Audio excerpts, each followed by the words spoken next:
നമസ്കാരം. SUV വാഹനങ്ങളോടുള്ള അമിതമായിട്ടുള്ള ജനങ്ങളുടെ ഒരു താല്പര്യം. അതുമാത്രമല്ല SUV ക്യാരക്ടറിസ്റ്റിക് ഫീച്ചറുള്ള ചെറിയ ചെറിയ ഹാച്ച്ബാക്ക് വാഹനങ്ങൾ, അതിനെയൊക്കെ ക്രോസ് ഓവർ എന്നുള്ള പേരിൽ വിളിച്ചിട്ട് ഇപ്പോൾ മാർക്കറ്റ് ചെയ്യുന്നുണ്ട്.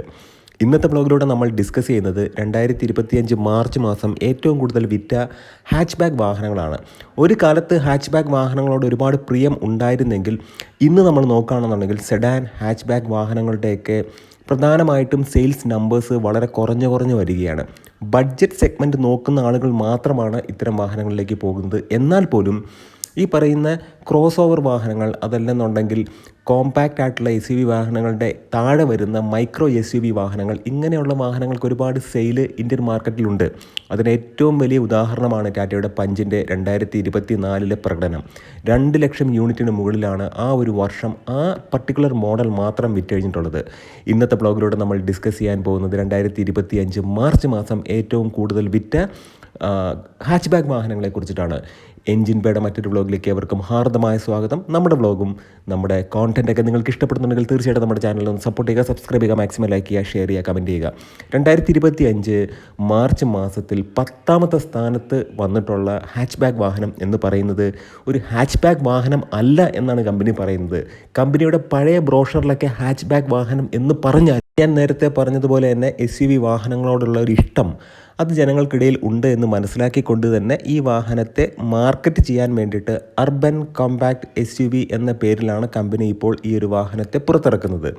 മാരുതി സുസുക്കി ഇഗ്നിസ് ആണ് വേൾഡ് ക്ലാസ് ലെവലിൽ നിൽക്കുന്നൊരു വാഹനം എന്നൊന്നും പറയാൻ കഴിയില്ലെങ്കിലും ഒരു ഗ്ലോബൽ മാർക്കറ്റിലുള്ള വാഹനത്തിൻ്റെ എല്ലാ ക്വാളിറ്റിയും ഈ ഒരു വാഹനത്തിനുണ്ട്. കാരണം ഇത് നെക്സ ഔട്ട്ലെറ്റിലൂടെ വരുന്നൊരു വാഹനമാണ്. ഒരു 2020-21 കാലഘട്ടങ്ങളിൽ ഇറങ്ങിയ വാഹനങ്ങൾ വരെ മിക്കവാറും എല്ലാ പാർട്സും ഈ ഒരു വാഹനത്തിൻ്റെ KBX എന്ന് പറയുന്ന ജാപ്പനീസ് വാഹന പാർട്സുകളൊക്കെ സപ്ലൈ ചെയ്യുന്ന ഒരു കമ്പനിയുടെ ഭാഗങ്ങളാണ് ഈ ഒരു വാഹനത്തിൽ കൂടുതൽ കണ്ടിട്ടുള്ളത്. പക്ഷേ ഇന്നത്തെ ഒരു ഇഗ്നിസ് നോക്കുകയാണെന്നുണ്ടെങ്കിൽ കുറച്ച് ഭാഗങ്ങളൊക്കെ അല്ലെങ്കിൽ കുറച്ച് കോമ്പണൻസ് ഒക്കെ ഇന്ത്യൻ മാനുഫാക്ചേഴ്സ് സപ്ലൈ ചെയ്യുന്നതായിട്ട് കാണുന്നുണ്ട്. അങ്ങനെ എന്ത് പറഞ്ഞാലും ഈ ഒരു വാഹനം ശരിക്കും ഒരു അപ്ഡേറ്റിന് തയ്യാറായി നിൽക്കുന്നൊരു വാഹനമാണ്. പക്ഷേ അപ്ഡേറ്റ് ലഭിക്കുമോ എന്നുള്ളത് വലിയൊരു ചോദ്യമാണ്. ഇഗ്നിസ് 2025 മാർച്ച് മാസം 1900 യൂണിറ്റുകളാണ് വിൽക്കാൻ കഴിഞ്ഞിട്ടുള്ളത്. 1.2 ലിറ്റർ എഞ്ചിനാണ്. നമുക്കറിയാം നാച്ചുറലി ആസ്പിറേറ്റഡ് 4 സിലിണ്ടർ എഞ്ചിനാണ്. ഏകദേശം 88 bhp പവറും 113 Nm ടോർക്കും ഈ ഒരു വാഹനം ജനറേറ്റ് ചെയ്യുന്നുണ്ട്. മൈലേജ് നമ്മൾ നോക്കുകയാണെന്നുണ്ടെങ്കിൽ അപ്രോക്സിമേറ്റ്ലി മാനുവലിന് ഒരു 19 കിലോമീറ്ററൊക്കെ ലഭിക്കും. ഓട്ടോമാറ്റിക്കായി നമ്മൾ നോക്കുകയാണെന്നുണ്ടെങ്കിൽ അതിനും ഏകദേശം ഒരു 19-20 കിലോമീറ്ററൊക്കെ ലഭിക്കും. ഇനി നമ്മുടെ ലോക്കൽ ഓട്ടത്തിലൊക്കെ നോക്കുകയാണെന്നുണ്ടെങ്കിൽ 17 കിലോമീറ്റർ എന്തായാലും മാനുവൽ തീർച്ചയായിട്ടും നൽകുന്നതായിരിക്കും. ഓട്ടോമാറ്റിക്കും ആ ഒരു റേഞ്ചിൽ തന്നെ നിൽക്കുന്നതായിരിക്കും. ഓട്ടോമാറ്റിക് എന്ന് പറയുന്നത് AGS ആണ്. അത് നമ്മൾ എടുത്തു പറഞ്ഞ ഒരു കാര്യം തന്നെയാണ്. 2025 ഫെബ്രുവരിയിൽ 2394 യൂണിറ്റുകൾ വിൽക്കാൻ കഴിഞ്ഞെങ്കിൽ 2025 മാർച്ചിലേക്ക് വരുമ്പോൾ അതിൻ്റെ സെയിൽ കുറഞ്ഞതായിട്ടാണ് നമ്മൾ കാണുന്നത്. 1900 യൂണിറ്റുകൾ മാത്രമാണ് വിൽക്കാൻ കഴിഞ്ഞിട്ടുള്ളത്. ഇനി 9ാമത്തെ സ്ഥാനത്ത് വന്നിട്ടുള്ള ഒരു വാഹനം മാരുതി സുസുക്കിയുടെ ആദ്യമായിട്ടും ഈ ഒരു വാഹനത്തിലാണ് AMD ട്രാൻസ്മിഷൻ അവർ പരീക്ഷിച്ചത്. സെലേറിയാണ്. 3 സിലിണ്ടർ എഞ്ചിനാണ്. നമുക്കറിയാം ഇപ്പോൾ കുറച്ച് അപ്ഡേഷൻസ് ഒക്കെ ലഭിച്ചിട്ടുണ്ട്. CNGയിലും അവൈലബിൾ ആണ്.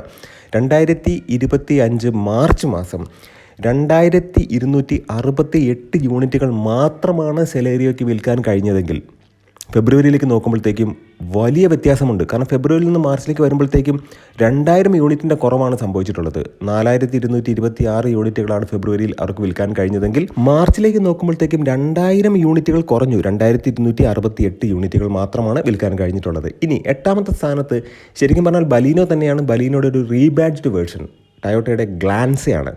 ഗ്ലാൻസയുടെ കാര്യം നമ്മൾ നോക്കുകയാണെന്നുണ്ടെങ്കിൽ 1.2 നാച്ചുറലി ആസ്പിറേറ്റഡ് എഞ്ചിനാണ് വന്നിട്ടുള്ളത്.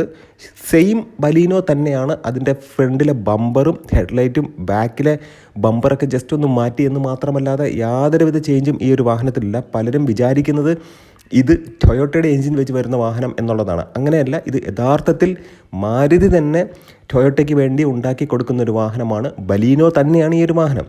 സെയിം പ്ലാറ്റ്ഫോം, ഹാർടെക് പ്ലാറ്റ്ഫോം തന്നെയാണ് ഈ വാഹനത്തിൽ വരുന്നത്. ഇനി 2025 മാർച്ച് മാസത്തേക്ക് നമ്മൾ നോക്കുകയാണെന്നുണ്ടെങ്കിൽ 3501 യൂണിറ്റുകൾ അവർക്ക് വിൽക്കാൻ കഴിഞ്ഞിട്ടുണ്ട്. എന്നാൽ ഫെബ്രുവരിയിൽ 4596 യൂണിറ്റുകൾ വിൽക്കാൻ കഴിഞ്ഞിട്ടുണ്ട്. ഇനി 7ാമത്തെ സ്ഥാനത്ത് പെട്രോളിൽ മാത്രം അവൈലബിൾ ആയിട്ടുള്ള ഒരു പെർഫോമൻസ് ഓറിയൻറ്റഡ് ആയിട്ടുള്ള ഒരു വേർഷനും കൂടിയുള്ള ഹ്യുണ്ടായുടെ i20 ആണ്. i20യുടെ കാര്യം നോക്കുകയാണെന്നുണ്ടെങ്കിൽ i20 നല്ല രീതിക്ക് സെയിൽ നേടുന്നുണ്ട് എന്നുള്ളതാണ് യാഥാർത്ഥ്യം. 2025 മാർച്ച് മാസം 4452 യൂണിറ്റുകൾ അവർക്ക് വിൽക്കാൻ കഴിഞ്ഞു. ശരിക്കും പറഞ്ഞാൽ മാർച്ചിലേക്ക് നോക്കുമ്പോഴത്തേക്കും ഫെബ്രുവരിയിൽ നിന്നും നല്ല രീതിക്കൊരു മാറ്റം വന്നിട്ടുണ്ട്. ഫെബ്രുവരിയിൽ 3627 യൂണിറ്റുകൾ മാത്രമാണ് വിൽക്കാൻ കഴിഞ്ഞിട്ടുള്ളത്. 7,04,000 മുതൽ 11,25,000 വരെയാണ് ഈ ഒരു വാഹനത്തിൻ്റെ എക്സ് ഷോറൂം പ്രൈസ് എന്ന് പറയുന്നത്. പെർഫോമൻസ് ഓറിയൻറ്റഡ് ആയിട്ടുള്ള എൻലൈൻ എന്ന് പറയുന്ന ഒരു മോഡലും ഇവർക്കുണ്ട്. ഇനി 6ാമത്തെ സ്ഥാനത്ത് വന്നിട്ടുള്ളത് ഗ്രാൻഡ് ഐറ്റൺ നിയോസ് ആണ്. ശരിക്കും പറഞ്ഞിട്ടുണ്ടെങ്കിൽ ഈ ഒരു ഗ്രാൻഡ് ഐറ്റൺ നിയോസ് എന്ന് പറയുന്ന വാഹനത്തിൻ്റെ പ്ലാറ്റ്ഫോമിൽ തന്നെയാണ് ഇപ്പോൾ കിയയുടെ സിറോസ് ഒക്കെ വന്നിട്ടുള്ളത്. നമുക്കറിയാവുന്ന കാര്യം തന്നെയാണ്. K1 പ്ലാറ്റ്ഫോമാണ്. 4,990 യൂണിറ്റുകളാണ് 2025 മാർച്ച് മാസം അവർക്ക് വിൽക്കാൻ കഴിഞ്ഞിട്ടുള്ളത്. എന്നാൽ ഫെബ്രുവരിയിലേക്ക് നോക്കുമ്പോഴത്തേക്കും ചെറിയൊരു വ്യത്യാസം. അതായത് ഫെബ്രുവരി മാസം 4,940 യൂണിറ്റുകൾ വിറ്റെങ്കിൽ മാർച്ചിലേക്ക് വരുമ്പോഴത്തേക്കും 4,990 യൂണിറ്റുകൾ അവർക്ക് വിൽക്കാൻ കഴിഞ്ഞു. 50 യൂണിറ്റിൻ്റെ ഒരു വർധനവ് അവിടെ ഉണ്ടായിട്ടുണ്ട്. 5ാമത്തെ സ്ഥാനത്ത് വന്നിട്ടുള്ളത് ടാറ്റ മോട്ടോഴ്സിൻ്റെ ടിയാഗോയാണ്. ടിയാഗോ ഒരു നല്ലൊരു അപ്ഡേഷൻ ഇപ്പോൾ അതിന് ലഭിച്ചിട്ടുണ്ട്. ഇലക്ട്രിക്കിൽ അവൈലബിൾ ആണ്, പെട്രോളിൽ അവൈലബിൾ ആണ്, CNGയിലും അവൈലബിൾ ആണ്. 2025 മാർച്ച് മാസം 7,946 യൂണിറ്റുകൾ അവർക്ക് വിൽക്കാൻ കഴിഞ്ഞതെങ്കിൽ എന്നാൽ 2025 ഫെബ്രുവരിയിലേക്ക് നോക്കുമ്പോഴത്തേക്കും ചെറിയൊരു ഡിഫറൻസ് 1000 യൂണിറ്റിൻ്റെ കുറവ് മാത്രമാണ് അവിടെ സംഭവിച്ചിട്ടുള്ളത്. അപ്പോൾ ഫെബ്രുവരിയിൽ നിന്നും മാർച്ചിലേക്ക് വന്നപ്പോഴത്തേക്കും 1000 യൂണിറ്റ് അധികം വിൽക്കാൻ കഴിഞ്ഞു എന്നുള്ളത് ടിയാഗോയുടെ ആ ഒരു അപ്ഡേഷൻ്റെ കാരണം കൊണ്ടാണ്. ഇനി 4ാമത്തെ സ്ഥാനത്ത് വന്നിട്ടുള്ളത് ഈ ഒരു വാഹനത്തോടുള്ളൊരു പ്രിയം. സാധാരണക്കാരൻ അല്ലെങ്കിൽ ആദ്യമായിട്ടൊരു കാറ് വാങ്ങുന്ന ആരും ആദ്യം പരിഗണിക്കുന്നത് ബഡ്ജറ്റ് സെഗ്മെൻറ്റിലുള്ള ഈ ഒരു വാഹനമാണ്. ഓൾട്ടോയാണ്. ഓൾട്ടോ K10 ആണ്. 2025 മാർച്ച് മാസം 9,867 യൂണിറ്റുകൾ അവർക്ക് വിൽക്കാൻ കഴിഞ്ഞിട്ടുണ്ട്. AMT ട്രാൻസ്മിഷനിലും ഈ ഒരു വാഹനം അവൈലബിൾ ആണ്. സാധാരണക്കാരൻ്റെ വാഹന സ്വപ്നങ്ങൾ എപ്പോഴും പൂവണിയുന്നത് ഈ ഒരു വാഹനത്തിൽ നിന്നാണ്. ഫെബ്രുവരിയിൽ 8,541 യൂണിറ്റുകൾ മാത്രമാണ് അവർക്ക് വിൽക്കാൻ കഴിഞ്ഞിട്ടുള്ളത്. എന്നാൽ മാർച്ചിലേക്ക് വന്നപ്പോഴത്തേക്കും ഏകദേശം ഒരു 1,300 യൂണിറ്റിൻ്റെ വർധനവ് വന്നിട്ടുണ്ട്. AMTയിലും അവൈലബിൾ ആണ്. ഇനി 3ാമത്തെ സ്ഥാനത്ത് വന്നിട്ടുള്ളത് മാരുതി സുസുക്കിയുടെ ബലീനോ ആണ്.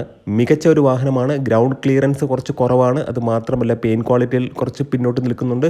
ബോഡി ക്വാളിറ്റിയൊക്കെ കുറച്ച് കുറവാണെന്ന് പറഞ്ഞാലും എൻജിനും ഗിയർ ബോക്സും ഒക്കെ വളരെ മികച്ചതാണ്. 2025 മാർച്ച് മാസം 12,357 യൂണിറ്റുകൾ അവർക്ക് വിൽക്കാൻ കഴിഞ്ഞിട്ടുണ്ട്. ഈ ഒരു വാഹനത്തിൻ്റെ പെർഫോമൻസ് നമ്മൾ നോക്കുകയാണെന്നുണ്ടെങ്കിൽ ഫെബ്രുവരിയിൽ നിന്ന് 3000 യൂണിറ്റിൻ്റെ കുറവാണ് വന്നിട്ടുള്ളത്.